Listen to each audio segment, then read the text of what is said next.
Well, hello everyone. We're going to try and do our second episode of list building, trying to help people out with their lists. So, checking over the last video, we had 2 comments, and because I'm a contrarian, I'm going to start backwards, and we'll start with Tom Fisher. How can you make an MC-75 armored cruiser competitive? Okay, we can do that, and then he adds, without using Radis or Akbar. Okay, so first I'm going to start off by cheating, and rather than build you a list, I'm going to just show you something fun that I built. It's a list called Say Hello to My Little Friend. Now, this has a very high bid. We can see here, 381. So generally what we're trying to do is go first last. We have only 5 activations, however. So we can see the way we built the ordnance cruisers. We've got 2 of them. So here we've got Lando for keeping it alive. Ordnance experts make those black dice dependable. We've got 3 black out the front, 2 black out the sides. We've got APTs because I love them. Ordnance pods to deal with biters and profundity. Now, actually, those ordnance pods could probably just be external racks. So let's change that to external racks. Then we've got slicer tools and hundo. Slicer tools because we want to mess with those carriers. Like these, this ordnance cruiser is very survivable. It is not going to survive sustained bombers though. So we want to get in, we want to slice any carriers, and we need to be able to pass tokens. And we'll notice that this is profundity, but again, we've got no Radis. Then we've got Dudana on the ordnance cruiser. Now, why he's not on profundity is profundity is going to be farther forward ahead. Strategic advisor gave us, try and get like, if not first last, you know, that we get to kind of drop in on what we want. Particularly what we will do though is if a fleet is very carrier heavy, they should have less combat ships. And again, it's the same setup here, though those ordnance pods could be external racks. I think the idea actually here with the ordnance pods was to basically kill or slice what's commanding the squadrons and then just catch them in a ring of ordnance pods.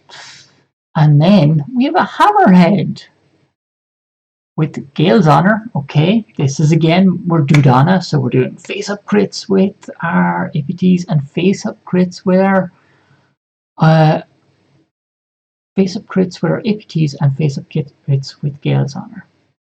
Got ordnance experts, again getting those black dice, but if we look at the hammerhead, does not have that many black dice.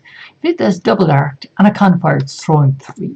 The chance is low that we'll get it on both. And we've got rocket launch bays. This card is a pain in the ass. The amount of time the community spent arguing over how it worked is ridiculous. Basically what it says, if you spend a squadron command, you can drop out, shoot out a squadron that you've kept in reserve. That squadron can't move. However, you can use that squadron command to also command other squadrons. Basically, for this list, we don't need to worry about it because we've just 1 squadron. So, this is a really stupid idea, but imagine you're an Imperial player. You've got your Quasar. You're like, these are all black range MC-75s. They're not gonna reach it.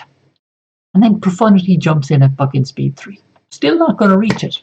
But it goes first and it drops Hammerhead Torpedo, double arcing the Quasar, which then drops out Malaya. And suddenly one of those sides is definitely going to do a crit. Potentially both. And because we've used hundo to drop that squadron token, we're doing confire. So we'll do a crit from the APT, a crit from Geralt's Honor, and potentially a second crit.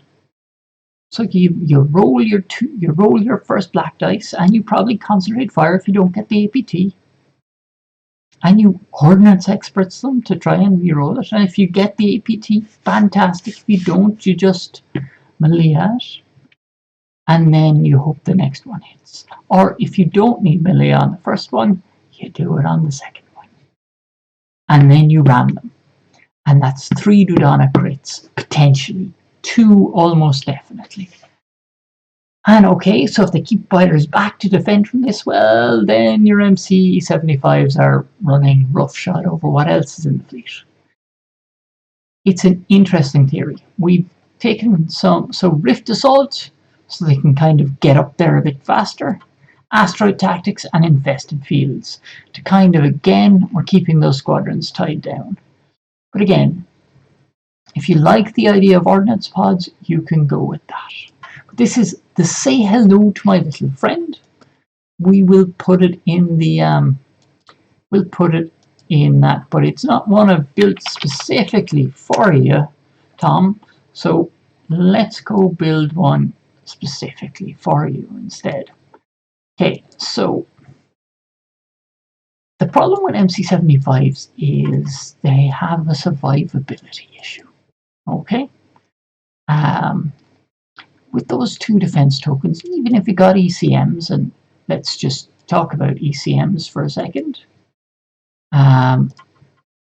Even if they've got ECMs, which is realistically for a big ship, it's the best defensive retrofit in the game. Mainly because it means you'll always be able to brace that big shot or redirect. You can, if for some strange reason your brace is already maybe used potentially.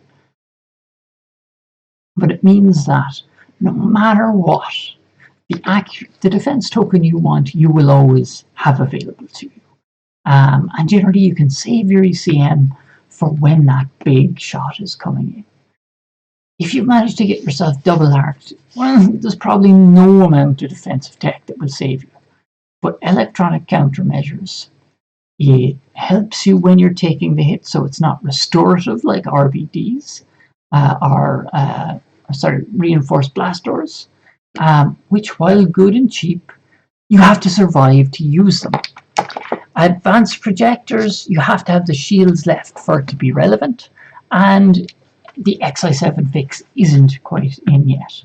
Plus, if you can't spend those redirect tokens, well, it does nothing. ECM is in the moment, it buys you that time. However, look here, you're going from 100 points to 107 straight away. The output of the ship hasn't increased a lot. So, the theory with this list, okay, that I've been working on, is we want 2 again, but we want them cheap and cheerful. So, on 1 we're going to throw Lando, okay, so he's going to protect you, hopefully, from that 1 big hit.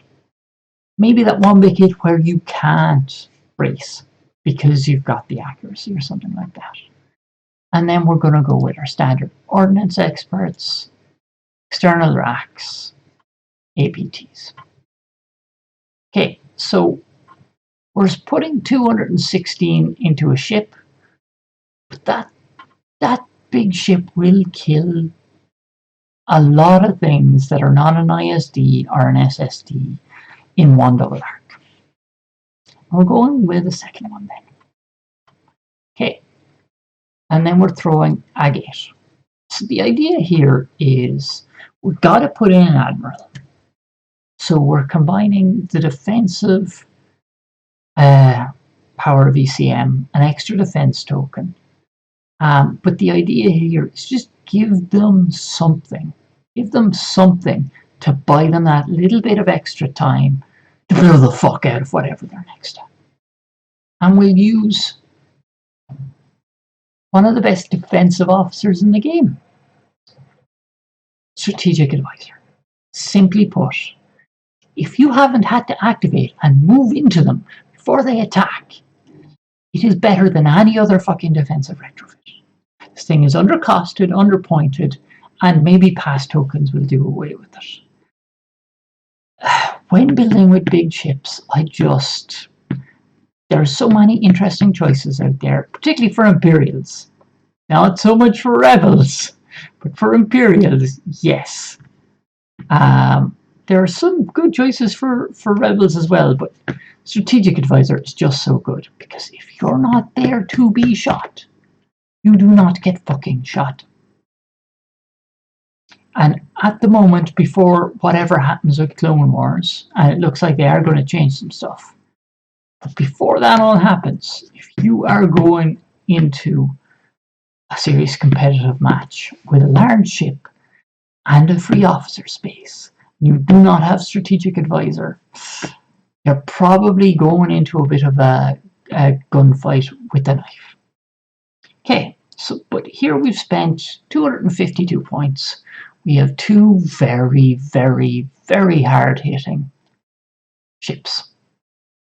Okay. Now, we're going to do a bit of activation padding. It's going to have a little bit of purpose. So we're going to have two GR75s. They're going to have comms nets. Okay. This is again, if your ship that has to run in and get close hasn't had to run in yet, your opponent has activated, you're buying yourself a bit more time. Okay. And then we're going to just add a little bit more ship-based firepower with the Corvette. Okay. We give it TRCs because honestly that's the best, and we give it Jaina's Light because, as I think I've said before, the best 2-point title in the game. Possibly the best 2 points in the game, full stop. You can hide out, you can shoot from behind cover. It's just undercosted, fantastic. If somebody has an objective where you need to land on an obstacle, it's perfect. Now, the main other problem that these boys might have run into is getting eaten alive by squadrons before they're getting there. So with a gate, adding the extra, if you're up against a squadron list, remember you don't choose at list building what defense token a gate is getting. She could take an extra redirect, and that's probably going to help a lot. However, what's poor Lando's doing? Well, your friend and mine, Advanced Transponder Net. Okay, so we don't have too much in the way of anti-squadron, and we can't really afford that much squadron cover.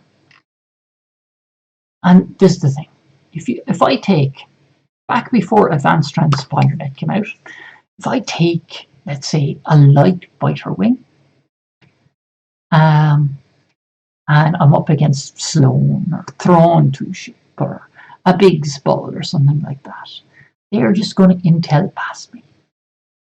My small squadron ball will do nothing. Doesn't matter. They're all heavy. They're just getting moved on past. Sloane has already taken off the defense tokens off my ship, and then, or they have just alpha strike the shit out of my fighters, because I'm taking primarily fighters because they need to be non-heavy, and with your non-heavy stuff, they're either expensive or they're either expensive or they're slow or they're heavy or they're all of those. But what this allows guys that will just buy us time. So the idea is, of course, with the fleet, is if we're up against a fleet with a lot of fighters, firstly, again, we should out-activate them. It's very hard to bring a squadron heavy list with 6 activations. Okay, we have 5 ships and a strategic advisor. Okay, so we just need to buy time. Now, Y-wings. Okay, so 2 of them, that's 20 points. That's 20 points for 12 hull. That's really good. Now we can add then an ace. Now, for this list, I'm picking Nora Wexley. But if you know, okay, Nora's here because let's say we come up against an Akbar list which has no squadrons. We want our Y-Wings to do something, but they don't really.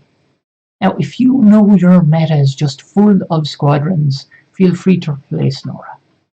Nora can be Dutch. You know, if they've got big, heavy-hitting ships you just want to shut down. It can also be either the A-Wing aces. Shara Bay, for example. If they have to kill Shara before they can hit your ship, and she's scattered, and she's doing her counter. Tycho, not as damaging, but again, we're just trying to live, so it may be a case you just want him in there. But for me, I'm going to go with Nora. The other thing that Nora adds is she does add a bit of non-heavy, and will add Gold Squadron as well. As again, 6 hull, non-heavy. The reason why is if we look back at our advanced transponder net, stops attacking of ships, it does not stop the moving. So let's just say we just brought 4 Y-Wings. Let's just for sake let's say we cut these out and we just brought 5 Y-Wings and they didn't bring any intel. Well, they're just going to avoid the Y-Wings to a certain extent. Whereas with Gold and Nora, if they're a list that didn't bring intel, we can lock them down to a certain degree for a small amount of time. And maybe that gets an MC-75 away from the fighter ball. Now, if you want more of a bid, comms nets might not be necessary. Or you could just go with 1, or you could go with an Ahsoka. So depending on how you feel about it, you go 1 Ahsoka Tano and 1 comms net. Again, it's what ones you feel comfortable in. If you feel like you can fly these in formation, it's grand. The other thing is, if you're not too fond of activations, if you know that, for example, your meta doesn't play the activation game as much, you can throw in a hammerhead with an external racks on it instead. And even still, keep the Ahsoka for the token control. You do not have the squadron commanding power though. That is the only thing. You can use the MC-75s or cruisers to command it, but to be honest, with those guys, we're going to talk about their other defensive thing as well. The main thing to my mind, that keeps them alive is their nav chart. While they've no clicks at 1 and 3, the click at 2 and 3 is not bad. They can get you out of some situations that you wouldn't expect, and they can, because they've got the click on the end, if they have a maneuver dial, they can sometimes hop over another large. You know? Again, you could drop this down to just 4 Y-Wings, gives you a 10-point bid if you're trying to first last. This, I think, is a solid setup so far. Okay, so let's look at objectives. Well, do many things, but most wanted seems to be the most simple. We've got a transport. We're trying to get as many dice as we can onto a big target and blow it the fuck up. Opening salvo, as we said before, is a trap. Advanced gunnery, like your range isn't good enough. Blockade run is an option. If you don't want to go most wanted and you're sick of it, blockade run is definitely an option. You're fast and you're getting them. Like, I think with blockade run, a lot of people look at the point scoring. And yes, you should definitely look at how an objective scores points. The main thing though with blockade run is you create a narrow box where everyone has to fucking live. And then, you know, you can take advantage of these ships. However, I love blockade run to bits. I throw it in way too many lists. There is right now a problem, and that's the Onager. The onager can set even further back before you reach it. So the gauntlet of death that you have to run is harder. And in the area that you have to dodge the beam of death, aka Sauron's eye, aka the red beam, which is realistically what 70% of onagers is using, is smaller. So yeah, close range intel scan really needs dice that are rolling, have accuracy potential. You don't. Ion storm, like again, you kind of want to stay close to stuff, and with the ordnance cruisers, you want to go fast. Marked for destruction could be a thing, but then if somebody can use your attack run can be very narrow. If somebody uses a dust field to get past you, or throws a pergola in front of your ass, it could be quite painful. Most Wanted we've talked about. I think it's the best choice at the moment. Opening salvo is not great. Precision strike, no, because you don't have bombers. You will die. And have we lost mouse control? I think we have. We might have lost our keyboard control as well. Well, this will make the video a bit more interesting.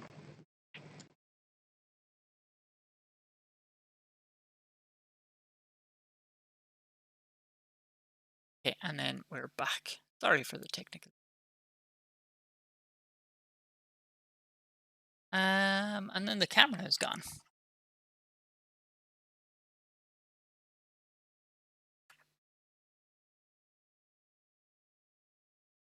Everything gone.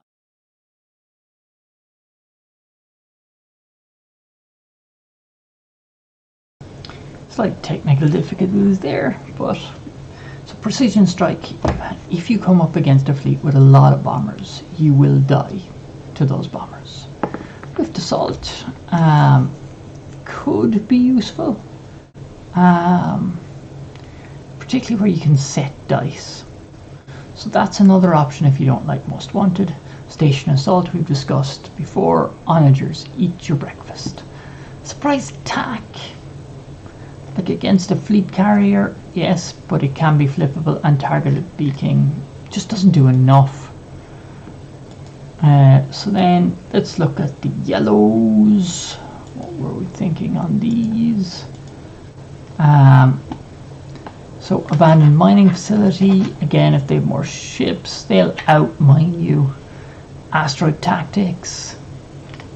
You've got a light fighter screen, so if you can put exogarts on the fighters that are attacking you, and your advanced transponder net is buying you the time, it may be the best, I think.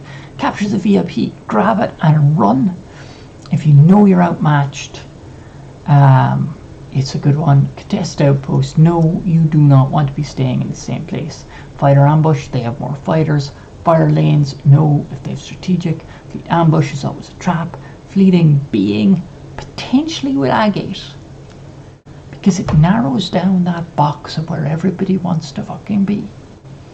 So it's an option. Hyperspace assault, no, because Jaina's light and some Y-wings are not enough of a threat. Jamming barrier, potentially. What this means is there's not really going to be that much long-range fighting. It'll be a knife fight, and you have 2 knife fighters in these. The one thing though is it takes Jaina's out of it. Planetary ion cannons, sure, but in Rift ambush again, I think much like Mark for Death, it might narrow down your attack vector depending on how you comfortably are flying. By the way, I love these fucking things. Love them. They take a while to learn to fly. They are unforgiving motherfucking ships. I love them, and I also hate them. Because sometimes they just die if you're not careful. And we're doing a very risky strategy here with the minimal protection to try and save points to basically get more bang for our buck. And that's why I think anything that could box you in, like wrist ambush, is a problem.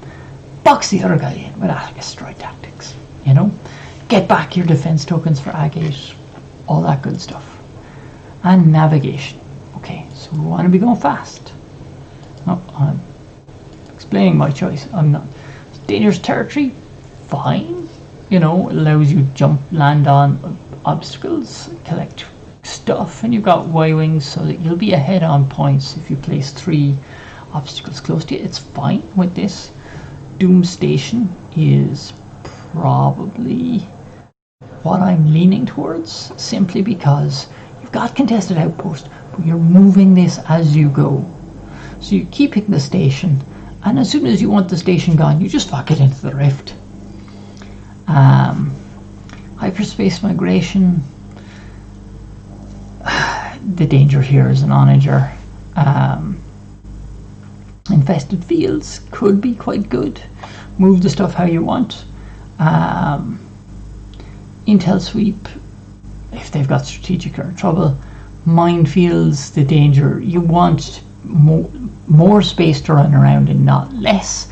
Running over your own mines would be embarrassing. Navigational hazards, we have discussed what a waste of time that is.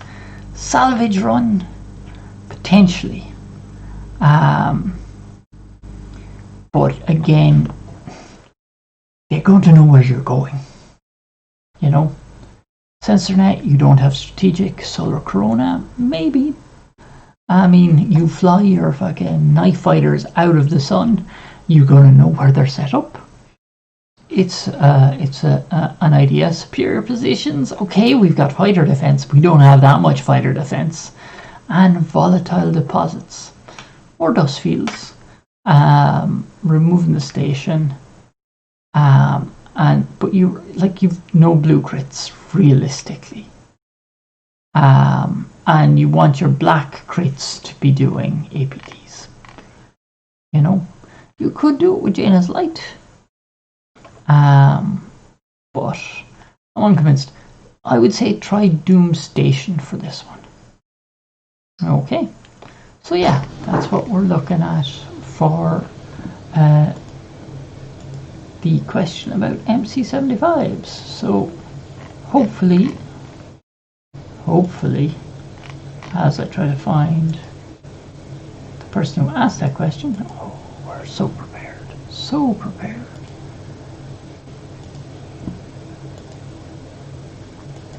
But as we try to find, let's pull it up.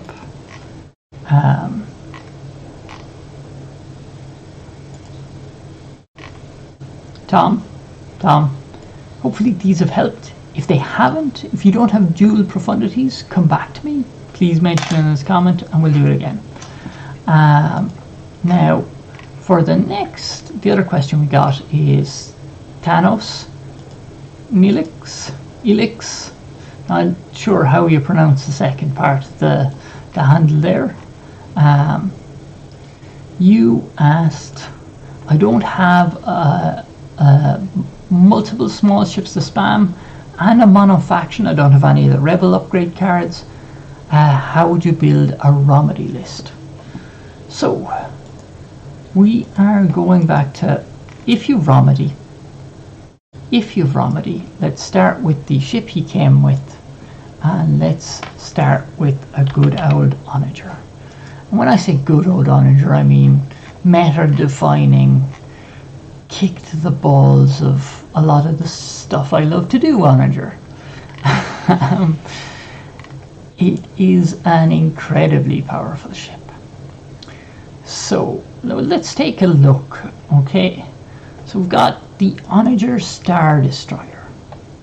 You know, it's expensive, 110 points. It's got fucking ferocious side arcs with 3 red. Its ignition arc is 3 red, 2 blue, and 2 black. So, you know, you can get away with people if you just get them in blue. You'll do a good chunk of damage. And it's got 10 hull, seriously good flak, etc., etc. Now let's take a look at our other option for an onager. And we've got a test bed. Okay, so it's got the same number of dice in that front arc, but its longer range ignition shot is better, and its shorter range ignition shot, I would argue, is better because you've got the extra black. So to me, that ignition shot is better. Okay, command, squadron engineering, whatever. Flak isn't as good. Side arcs are a definite downgrade. If we look, also the salvo arc, which is not, and the normal front arc are reduced. But then let's look at its fucking super sat. It is 14 points less. Okay? 14 points less. It is 96 points for 10 hull.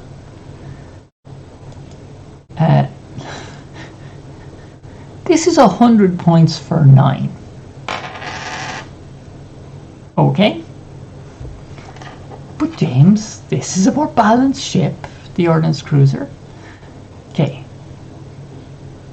Like, this is speed 3, they're both the same, right? Except, look at this click. Click at 1. Okay, and what else do we notice? We notice a support team slot. So this thing can go speed 4. Okay? Speed 4, if it wants. It's the test bed. It's the test bed almost every time, to my mind.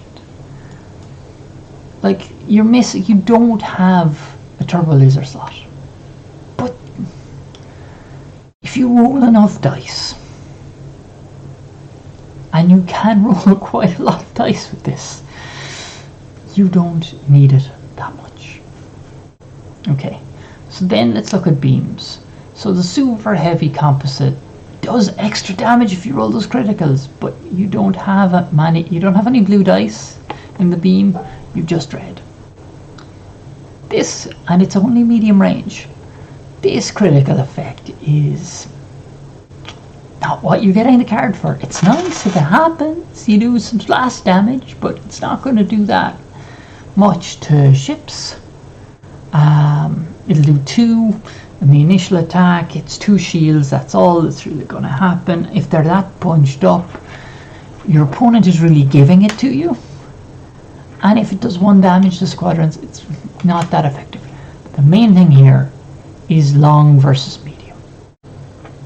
We want the long range. Also, this is 2 points cheaper. Okay, so we're going to put Romedy here. Now, normally onagers can get blown up, but what we're going to do is we're actually going to take that 10 hull and we're going to protect it a bit more. So we're going to use Minister Tua to add a defensive upgrade slot. And we'll add, as I spoke about how good electronic countermeasures is, we're going to add that in. When you've got 10 hull and you're always bracing, it makes you extremely survivable. You know? Or, if you really absolutely need to kill that motherfucker with your revenge fire off your onager, this allows you to do it. Okay, now, we're also going to add Cataclysm here.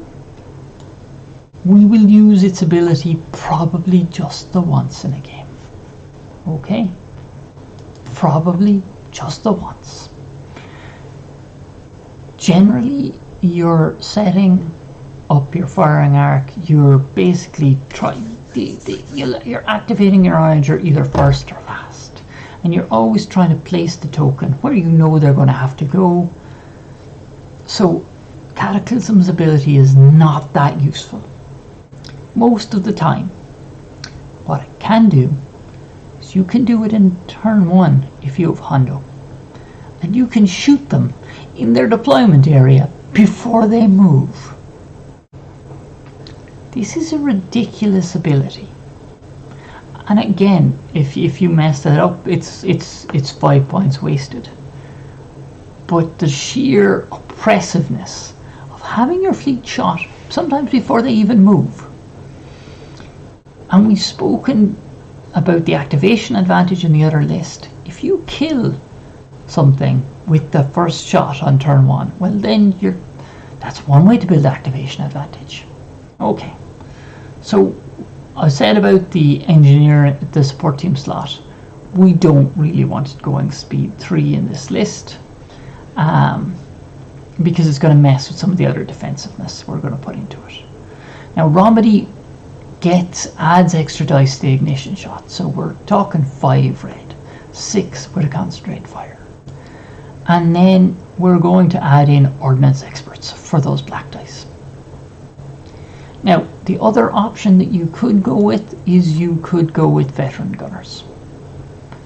I prefer the ordnance experts, but it's a matter of taste. Now, you could go with both, but we want one last bit of magic. Gunnery Chief Vernilian, aka Sabrina the Teenage Witch. I hate facing her so much with small ships. So if you're going first, you place a blank red dice on her. Grand, if you're going second, you place a red dice set to any face you want. So if you know that you've got that turn 1 shot where you've got a flotilla and another small ship in the arc, you place an accuracy. And then you're getting your accuracy. Because what she can do is when you make an attack, you can swap the dice. And because this isn't addition of dice, it's swapping, she also works for salvo. And okay, if you're first player, you start off with blank, but you do your first shot, you get an extra accuracy you don't need that will be wasted, you swap it in.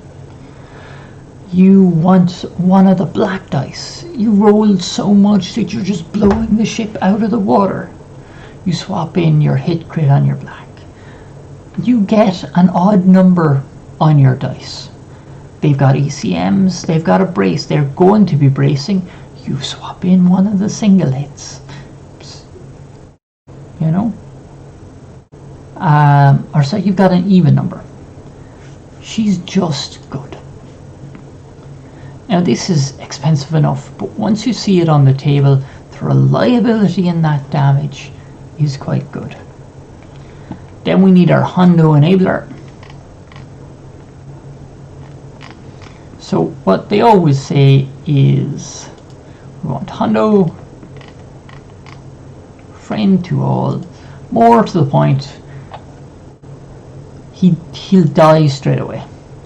Okay, so you do the Hondo at the start of the ship phase, give Cataclysm concentrate fire, then you go Cataclysm at the start of the ship phase. So once Hondo hands out the token, you spend the token, put down that ignition, and then you're ready to blow a motherfucker out of the sky.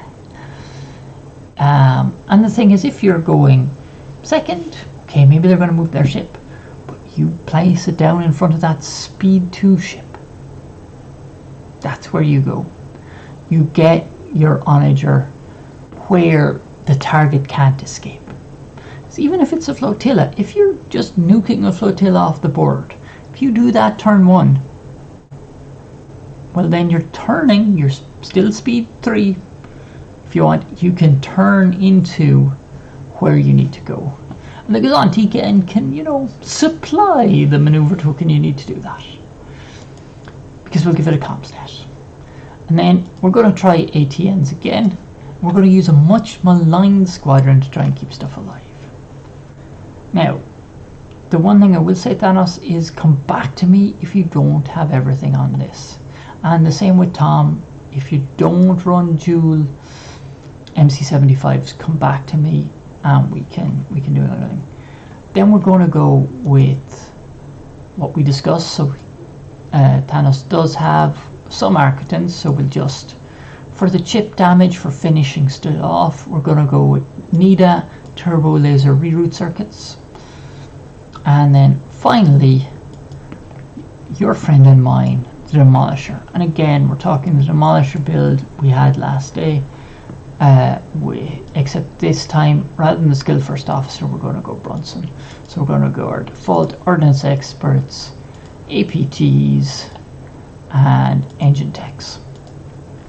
And it can hang around at the back of the onager and then blow stuff up. And then for our squadron power. Okay, so we've got ATNs, we want a lot of hull. We're going with 4 YV666s. Okay?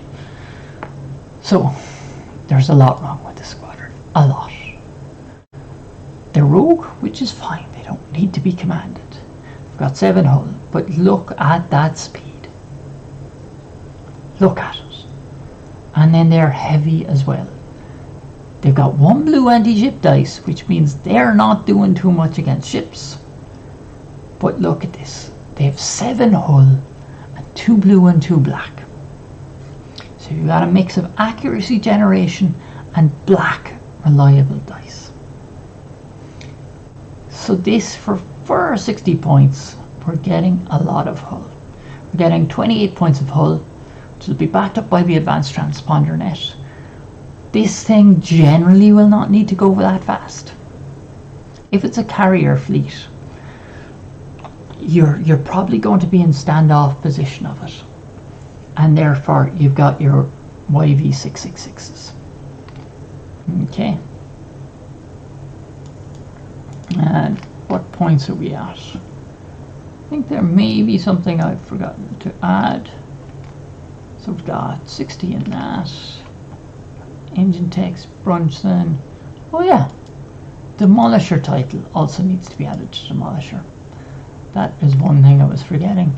And then what else are we missing? Kua, Ramadi, Ordnance, Red Beam, Cataclysm, ECMs. We still have a small bit of points to play around with. I'm just wondering, so we can keep the bid.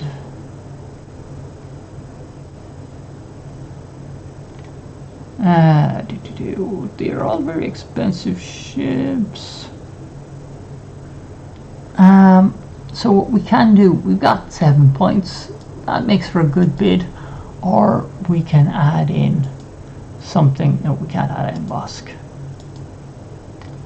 We can add in, who is a decent squadron? So we can add in Tel for keeping our YVs alive. We could add in a fire spray for more bombing. So you could swap out 2, and then you've got 2 fire sprays. Depends if you want the bid. I kind of like having the bid. 7 is a decent bid, so we'll try and keep that. Because going first with this is fun. Because then you can also, the thing is, if the Onager just removes 1 or 2 small ships, it means Demolisher is going first last.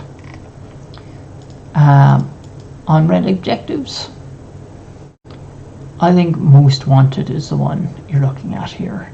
Advanced Gunnery does you nothing. Blockade Run, maybe, but you want to be sitting back, blasting the living daylights out of them, and trying to get an onager across the line in case you need to actually get the points for objective is bad. Close range intel scan adds dust fields. That never add dust fields with onagers. Okay, that's the rule. Ion Storm is definitely a possibility because you've got control over all the obstacles. It also gives a critical effect, and again, like the critical effect on the orbital bombardment particle cannon is something that your opponent can really play around with. Marked for destruction. Dust fields are bad. Most Wanted, well, you pick the Most Wanted after fleets are deployed. Whatever is directly across from the onager is your Most Wanted target. The one thing to remember is with Most Wanted, we almost always, as a reflex action, default to the biggest, most expensive piece of shit they have on the other side. However, If you're getting an extra 40-50 points for a small that you can kill in seconds, you can also do it. And if we take a look, so we're only getting the small and red range. We're concentrating fire, 5 dice. Romedy, 6 dice. Most wanted, 7 dice. And at that point then, to be honest, I'm actually, because of, as I say that now, I'm like, we're going veteran gunners. Veteran gunners is a better choice here, what we're trying to do. But yeah, most wanted, being able to pick out the target ship quickly and easily.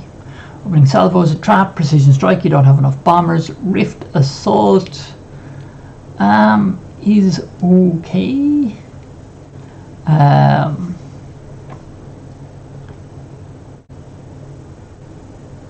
But you don't have control over the obstacles, which suggests it's a worse option than ion cannons. Station assault is if you face another onager, it will out onager you and just happily blow up the stations and potentially run. Surprise attack, you don't want their ships any closer to you than they absolutely have to be. Targeting beacons for once. Like, if you place 2 targeting beacons in certain areas of deployment, they'll be more reluctant to go there, and that may give you a channel for your onager. I'm actually going to say Ion Storm, because it gives you control over the obstacles, and it gives you a potential use for the red crit. Okay. Then with yellows, abandoned mining fields has dust fields, asteroid tactics, potentially. Again, it gives you the obstruction. Capture the VIP. You don't want to grab something and run fast. Contested outpost. Yeah, sit there, gain points. They're going to have to come to you anyway. You're not going anywhere. The only problem is the outpost doesn't give obstruction. Doesn't work for Romedy. Fighter ambush, no. Fire lanes, no. Strategic. Fleet ambush is a trap. Fleeting being, they're going to be coming. You don't want fleeting being because you're going to be sitting at the side of the board. They're not. Hyperspace assault. So this one, kind of interesting, because we said the slow speed of the YV666 is a problem, but if they're dropping from hyperspace onto another fighter ball, that could actually be problems for your opponent, and you add them in with demo. Jamming barrier, no, because it adds dust fields. Planetary ion cannons could be fine. Again, planetary ion cannons is always fine, but generally it's just fine. Your opponent will take it, take the hits, and move on with their life. I always find. Rift ambush, dust fields, so no. I would say we could lean towards asteroid tactics. Again, it allows you to set up the obstacles. Grand. So dangerous territory, you're not going to be moving. Doom station, you don't want to move. Hyperspace migration, you sit there and you farm points off space whales. I love it. Infested fields, you move everything around, it's grand. You keep moving everything around, it's fine. It's brilliant, in fact. Intel sweep, you don't have strategic. Minefields, potentially, because you're setting up a defensive gunnery position with your onager. Having minefields just around the landing zones of to the sides of them might not be a bad plan, and you've got full control over the obstacles. Navigational hazards, we've talked about this. Salvage run, no, you do not want to run into the center of the board with anything. Sensor net, no, you don't have strategic. Solar corona, potentially.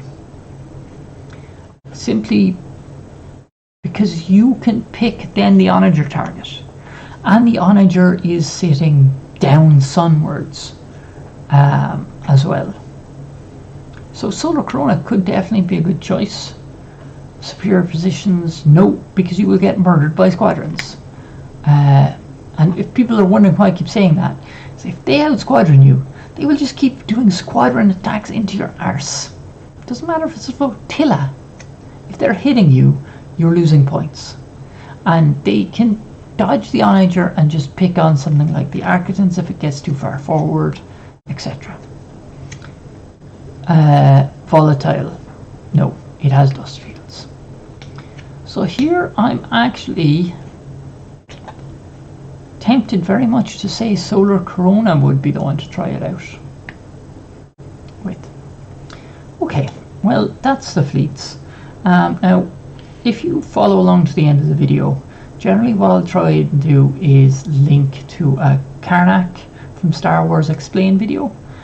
Generally, he will talk about a card or an admiral that's been covered in this video, so it's well worth a look on his channel. Alright, anyway, I hope the apocalypse finds you well, and I'll talk to you soon.